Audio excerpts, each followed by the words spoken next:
Да, музиката секогаш добре дојдена за убаво утринско расположение, но еве сега, како што и најавивме, ќе посветиме тема за машкото здравје.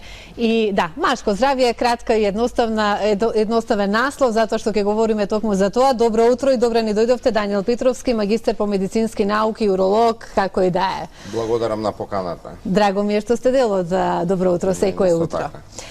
Ке говориме за машкото здравје. Од каде да почнеме? Од простатата, мочен меур, со сите проблематики кои мажите се соочуваат, тука сме да пообјасниме и да посоветуваме, се разбира.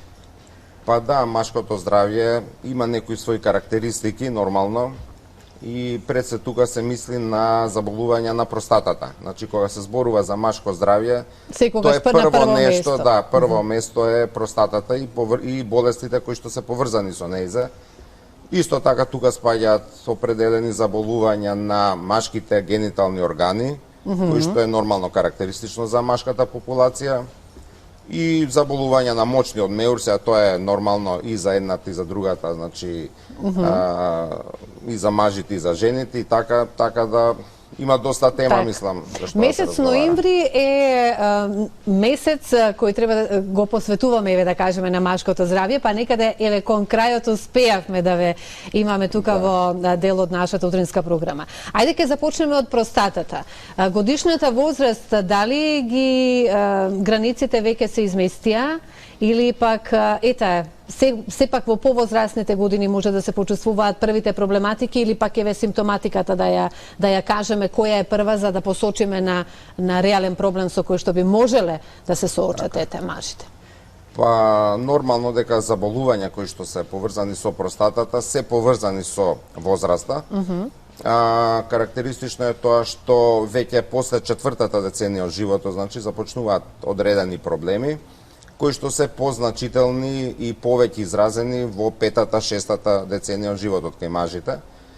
Тоа е во однос на простатата и тоа во однос на бенигната простатична хиперплазија. Тоа е едно бенигно заболување кое што е поврзано со зголемување волуменско на простатата и започнување на тегоби кои што се евуваат од таа страна. Тегобите се евуваат кога, на каков начин најчесто, за да симптоматиките првите да ги кажеме? Тегобите најчесто се јавуваат со проблеми со мокрење, пред се зачестено мокрење, кое што обично е ноќе, после мласно уринирање, чекање на првиот мласно уринирање, прекини на млазот и така натаму. Што значи дека веднаш треба да се јават на лекар сите оние кои го чувствуваат? Тоа ако се работи за повозрастна популација, нормално треба да се јават. Прво кај матичните лекари, па тие потоа ги упатуваат на понатамошни исследувања. И на крај со комплет резултати се доаѓа на уролог, значи ако треба уште нешто да се направи за да се постави точно дијагнозата и на тој начин да се започне со третманот.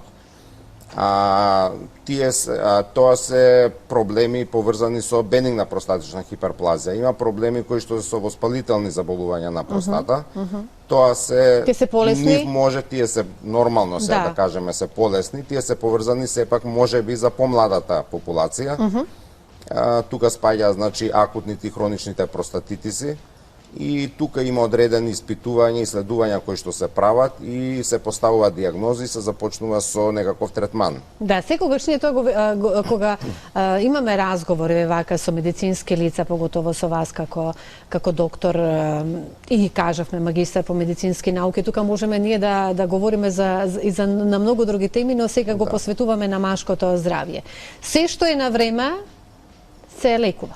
Точно, значи не треба нормално сега збориме за машко здраво. Доколку почувствуваме еве симптомите кои што вие ги кажавте, тоа воопшто да не се занемарува, туку веднаш да се појде на лекар. Некогаш има и пациентите слушаат меѓу себе, разговараат и така натаму и си зимаат лекови на своја рака. Значи, ако едниот користел еден лек, сега започнува и другиот со слични проблеми. Дали сме нација која практикувајте на своја рака според вас како... Има и такви пациенти, да, не се многу процентуално, меѓутоа има и такви, така што... Не е препорачливо. Не е препорачливо, да. Треба сепак да се дојде на лекар, било кај матичен, еве на почеток, например. Сега малце е ситуацијата поспецифична со коронавирусот. Да, така. Така да малци тоа е проблем. Така да некогаш и пациентите сами директно си доаѓаат на уролог на закажани термини. Така. Така да, сега, например, во нашиве по приватните болници, Во значи, Систина нема конкретно. некаква бариера за тоа, значи пациентите и на своја рака со закажување може, значи, директно да се упатат на уролог. Така што, значи, треба сепак да има совет, преглед од страна на уролог, за да се започне некаква терапија, да не земаат на своја рака пациентите некои лекови. Така. И Говоревме за простатата, меѓутоа кога е оној што се однесува за простатата кај мажите, затоа што навистина многумина нели се соочуваат со овој здравствен проблем.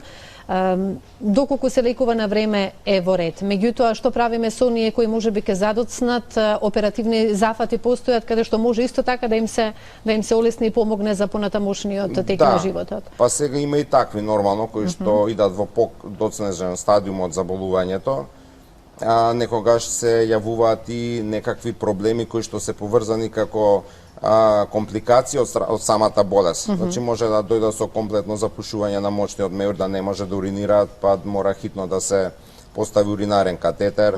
Некои доаѓа со формирани камчиња во мочен меур, исто така како резултат на заболување врска со простатата. Некои доаѓа со крварење, например. Така што и во тој случај може, значи, да му се помогне, се разбира малце се покомплицирани тие оперативни техники или методи што треба да се извршат, меѓутоа и во тој случај има, значи може да му се помогне на пациентот. Постои решение. Постои решение. Сега доколку се работи за малигна болест на простатата, нормално е малце поспецифично и некогаш може и да не може да се изврши оперативен третман, па се иде, значи, на адјувантна, на терапија, некаква хормонална, зрачна терапија и слично. Така. Значи тоа е веќе поспецифична. Тоа е работа. за простатата. Ајде за останатите кои ги споменавте и на самиот почеток, за мочниот меур, за гениталиите и така натака. Што е она што најчесто ги погодува мажите? Па да, еве, например, за надворешните генитални органи, секаква промена која што може лесно да се забележи кај мажите, например, тоа се одредени заболувања, обично кои што се поврзани со формата, големината на тестисот и обично промени кои што се увати кај помладите. Сега тука се мисли најчесто, значи, на ракот на тестисот, Како може да го забележат како симптом прв? Па тоа прво, значи, во промена на големината на самиот тестис. Добро. Значи, дали е тој зголемен, дали е тој потврд, дали има некаков чвор на него, дали ќе се напипа и слично. Така да тоа е нешто прво што треба мажот да го примети и веднаш да не чека да се јави на лекар. Затоа што во некои случаи може да се работи за рак на тестисот, во некои случаи може би се работи за воспалителна болест, меѓутоа воспаленијата обично одат со болка. Ово оди безболно. Значи без болка, а се приметува нешто на самиот тестис, значи нормално веднаш треба да се јава за да се види што е проблемот. Начинот на лекување и за тоа секако дека... Начинот на лекување за тоа е оперативен, така, значи не постои друга метода, значи мора да се изврши операција, па понатаму според хистолошкиот наод, значи од оперативниот материјал се одредува и понатамошна терапија. Така. За гениталиите, за мочниот меур, еве конкретно исто така го споменавме. Мочниот меур исто така, да. Значи тоа е нешто што е поврзано сепак со овие дизурични тегоби, понекогаш се јавува и крварење. Сега тој симптом на крвава урина, значи е нешто што веднаш треба да алармира, да пациентот направи комплет исследувања за да не се пропушти обично тумор на мочниот меур. Затоа што тие обично одат со крварење, и тоа е најчесто безболно. Значи нема ниту печење при мокрење, ниту некакви нагони други за мокрење и слично.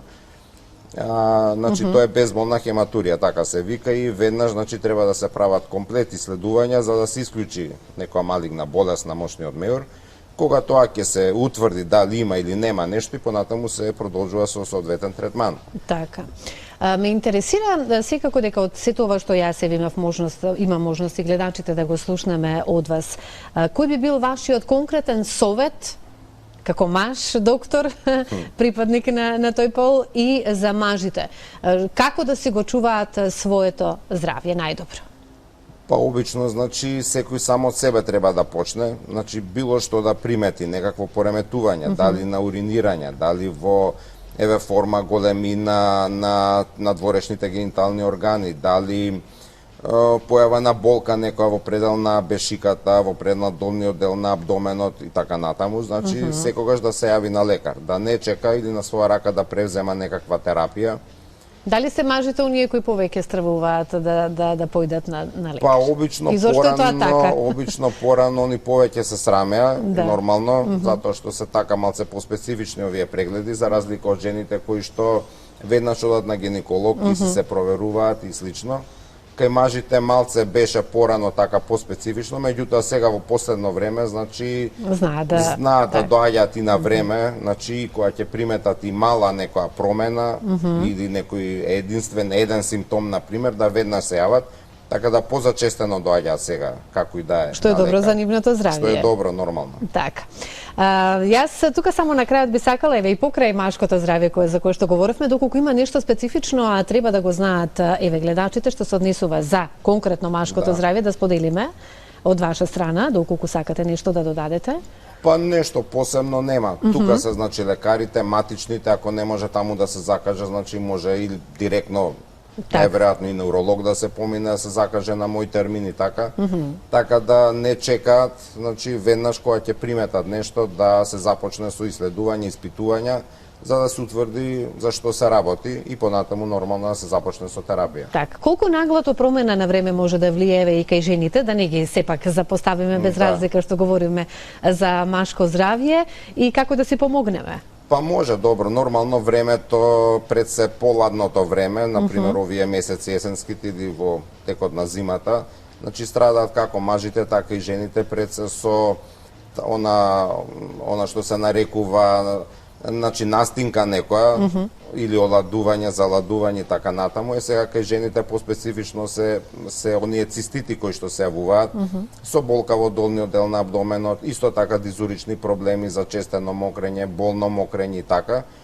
А кај мажите повеќе страдаат од простатата, значи изложеност на ладно или на пример Тоа значи се топлиме повеќе во овие дни, така.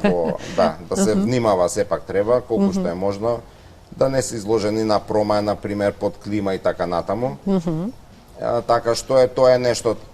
Чаевите се препорачливи во овој период од годината секако? Да, препорачливи си, има голем број на чаеви во билните аптеки и слично.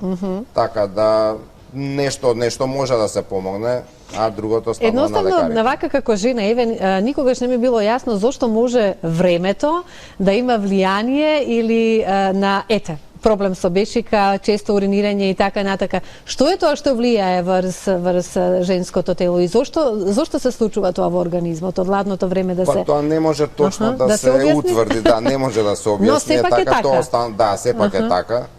Така да има и некои професии кај што се луѓето изложени на ладно, на промаја, на пример, на дворешни временски и патат од тоа, да.